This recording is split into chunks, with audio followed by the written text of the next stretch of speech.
भैया दीदी माँ को आग में से निकालो, उन्हें उई उई हो रही होगी। महेश की आंखों के सामने धू धू करके उसकी माँ की चिता जल रही है।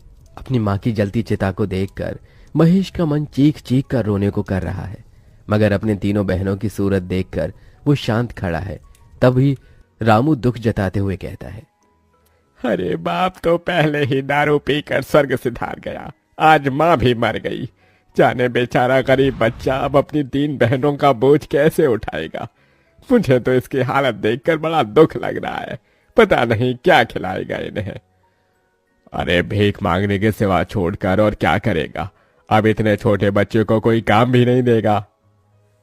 लोगों की तरह तरह की बातें सुनकर और माँ की मौत का दुख झेलकर 12 साल के महेश का मन किसी काठ सा मजबूत हो गया था।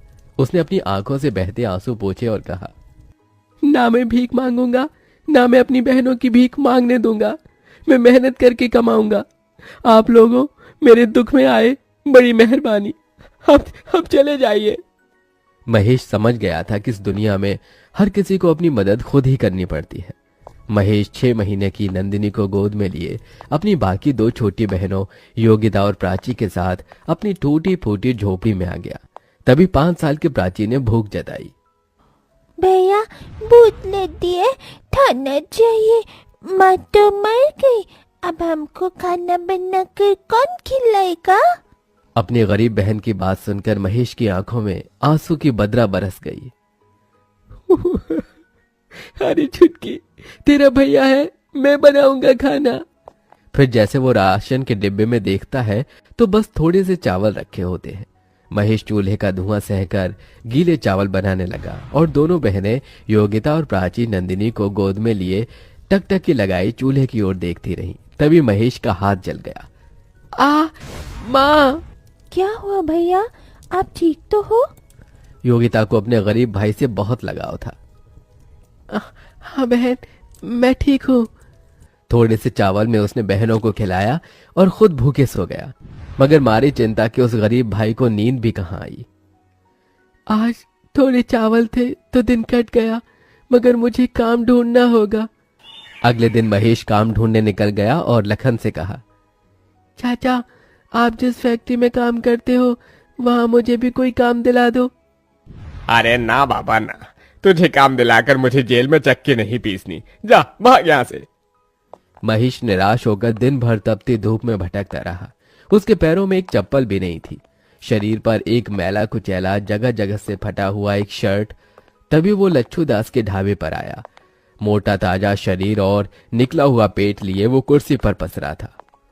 अरे जल्दी से यह प्लेट धो, ग्राहक खाने के लिए खड़े हैं। अरे ओ पप्पू, कहाँ गया तू? तभी महेश तवाक से बोला, सेठ जी मैं सारी प्लेट धो दूंगा, काम की बहुत जरूरत है मुझे, दया करके काम दे दीजिए। इस दुनिया में एक गरीब का फायदा हर कोई उठाता है। लच्छू ने भी महेश की मजबूरी देखकर कहा, देख बच्चे, तुझे दिन भर प्लेट धोना होगा और उसके बदले मैं तुझे 50 रुपए ही दूंगा।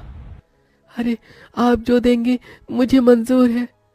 50 रुपए कमाने के लिए अब दिन भर गरीब महेश ढाबे के गंदे झूठे प्लेट धोता ताकि अपनी बहनों को भरपेट खिला सके। अपनी बहनों को पढ़ाने के लिए मुझे और मेहनत करनी होगी, 50 रुपए में तो पेट भी नहीं चलता। ढाबे के साथ महेश अब हर सवेरे अनाज के बोरी उतारता और पैसे जमा करके बहनों को दाखिला दिला देता है। अपनी हर तनख्वाह से वो तीनों के लिए तोहफे खरीद कर लाता और फटे कपड़ों में रह जाता। इसी तरह 18 साल बीत जाते हैं। फिर एक दिन, नंदिनी, प्राची, योगिता। भैया आ गए आप? ये देखो मैं तुम्हारे लिए क्या लाया हूँ। योगिता, ये तोहफा तुम्हारे लिए। शुक्रिया भैया। और ये संतरी और गुलाबी रंग का सूट प्राची और नंदिनी तुम्हारे लिए। तभी दोनों घमंड से सूट लेने से मना कर देती हैं। भैया हमें नहीं चाहिए ये गरीबों की 2 कौड़ी का सूट। पर प्राची, भैया हमारे लिए कितने प्यार से लाए हैं।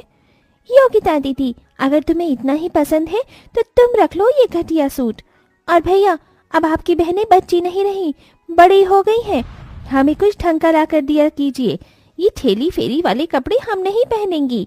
यू नो व्हाट भैया, हमारी सहेली इतने अमीर घर से आती हैं, एक एक कपड़े लाखों के पहनती हैं, और तो और किसी की डैडी बिजनेसमैन है, किसी की सरकारी नौकरी में, और हमारा भाई आज भी ढाबे पर बर्तन मांजता है।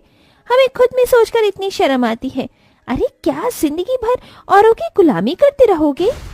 नंदिनी की इस तरह की बात से उस गरीब भाई के दिल को बहुत ठेस पहुंचती है और बहनों की खुशी की खातिर वो ढाबे का काम छोड़कर अब एक कॉलेज के बाहर समोसे बेचने लगता है। समोसे ले लो समोसे, खस्ता समोसे। बस भगवान, शुरुआत तो कर दी है, कृपा करना काम जम जाए तो फिर बहनों की शादी भी करनी है। तभी कॉलेज से निकलते ही नंदिनी और प्राची अपने भाई को देखकर तिलमिला जाती हैं और घर आकर महेश को सुनाती हैं। भैया, पूरी दुनिया में आपको हमारा ही कॉलेज मिला था समोसे बेचने को। प्राची दीदी, इन्होंने तो कसम खा रखी है हमारी इज्जत मिट्टी में मिलाने की।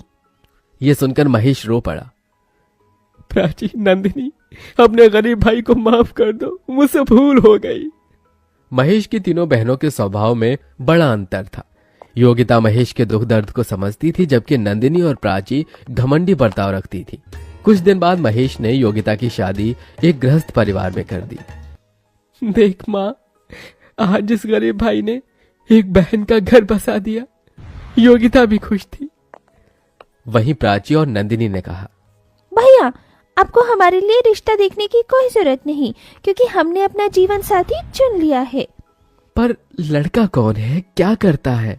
चिंता मत कीजिए भैया, वो योगिता दीदी के पति की तरह चपरासी नहीं जिसे आपने पसंद किया था। देखिए भैया, सारी जिंदगी तो इस गरीबी के सिवा आपने हमें कुछ दिया नहीं। कम से कम हमारी शादी ढंग से करना, क्योंकि हमारे होने वाले ससुराल वाले बहुत इज्जतदार हैं और आपकी तरह गरीब नहीं। जैसे तैसे कर्ज लेकर महेश दोनों बहनों की शादी बड़ी धूमधाम से कर देता है। दोनों अपने आलीशान ससुराल में खुशहाल तरीके से रहने लगती हैं, मगर महेश बड़े कर्ज में आ जाता है, जिसके चलते वो दिन रात काम करता है। एक दिन दोनों अमर बहनें 5 स्टार होटल में अपनी सहेलियों के साथ आती हैं। OMG गाइस, शादी के बाद तुम दोनों की तो बात ही बदल गई है। यार, बड़ी भूख लगी है, जल्दी से ऑर्डर दे दो। वेटर। जी मैडम।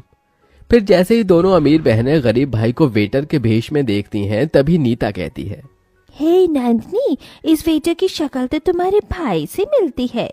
नो नीता, हमारा कभी कोई भाई नहीं था। ये सुनकर महेश का दिल ढहक ढहक कर रो देता है। मेरी गरीब हैसियत की वजह से आज मेरी अमीर बहनों ने मुझे भुला दिया। इस दुनिया में दौलत के आगे रिश्ते का कोई मोल नहीं है। कुछ देर बाद, अरे ओ वेटर, चल यहाँ। जी। तभी प्राची अमीरी की ऐंठ से अपने पर्स से पैसे निकालकर महेश के हाथ में थमाती है। ये लो, टिप समझ कर रख लो। दौलत के गुमान में चूर दोनों अपने गरीब भाई की बेइज्जती करके चली जाती हैं। उस दिन से महेश अमीर बनने का ठान लेता है और वक्त ऐसी करवट लेता है कि महेश कुछ ही सालों में बहुत अमीर हो जाता है और वहीं उसकी दोनों बहनें बुरे हालातों में पहुंच जाती हैं और दोनों आंखों में आंसू लिए हुए मदद मांगती हुई आती हैं। भैया, क्या बात है, मेरी अमीर बहनों को इस गरीब भाई की याद कैसे आ गई? हमारे पतियों का बिजनेस में बहुत बड़ा घाटा हुआ है, घर द्वार सब कुछ बिक गया। आपने जो काम शुरू किया है उसके लिए आपको 2 लोगों की जरूरत है। अगर वो नौकरी आप हमारे पतियों को दे दी तो बहुत मेहरबानी होगी। मेरे साथ काम करने से अगर तुम्हारे पतियों की इज्जत नहीं जाती तो उन्हें भेज देना। अपने गरीब भाई का दया भरा मन देखकर दोनों का घमंड टूट जाता है और उनकी भटक भी खुल जाती है। दोनों अपने किए की माफी मांगती हैं। भैया, हम दोनों से भूल हो गई। जिस भाई के पाँव धोकर पीना था उसे पूजना था। हमने अपने उसी माता पिता समान भाई को उसके गरीब हालातों में कोसा, मगर आज आपने हमारे लिए इतना किया। थैंक यू भैया। दोनों के आंसू देखकर आखिर बीती बातों को भूलकर महेश अपनी दोनों बहनों को गले लगा लेता है और धीरे धीरे स्थितियां ठीक हो जाती हैं।